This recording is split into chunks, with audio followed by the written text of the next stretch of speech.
কোনো রস নেই, শুকনো কোনো একদম, রস নেই, একদম একদম শুকনো। কোনো রস টস নেই। হ্যাঁ, একটু চুলকালে রক্ত একটু বার হয় নাকি? এই যে রক্ত বার হচ্ছে, রক্ত বেরোবে, কমছে আবার বাড়ছে, কমছে আবার বাড়ছে নাকি? আবার বাড়ছে। 2 বছর ধরে আছে?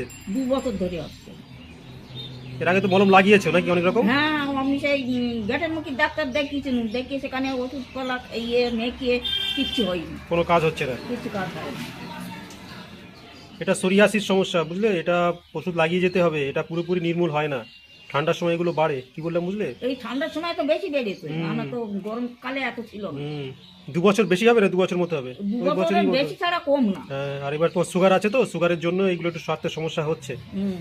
যাই হোক, এখন ঔষধ দিলে, মলম দিলে কিছুটা কমবে, চুলকানো মলম কিছুটা কমবে, কিন্তু মলম টুকটাক লাগিয়ে যেতে হবে, হ্যাঁ, ঠিক আছে? আর বাড়িতে তুমি নারকোল তেল লাগাতে পারো, নারকোল তেল, ভালো খাঁটি নারকোল তেল লাগাতে হবে, কোনো সর্ষের তেল অন্য কোনো চলবে না। খাঁটি নারকোল তেল যদি পাও, হুম। তাহলে সেটা মাঝে মাঝে দিনে 1-8 বার লাগাতে পারো।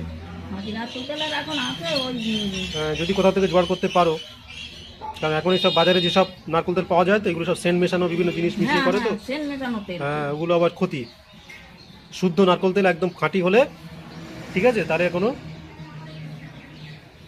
প্রথমে ছোট ছিল, আস্তে আস্তে অনেক বেড়ে গেছে নাকি? এই সমুদ্রে এইটুকুনি ছিল, এইটুকুনি থেকে এই এই ছোট্ট বেড়ে ছিল, আস্তে আস্তে বাড়তে বাড়তে এতটা পুরো এতটা হয়েছে। বাড়তে বাড়তেই থাকছে, তাই তো? হ্যাঁ, ওই চুলকে চুলকে আবার ওই অতটাই হয়ে গেছে। এটা সোরিয়াসিস সমস্যা, ঠিক আছে? এটা একটা স্কিনের সমস্যা।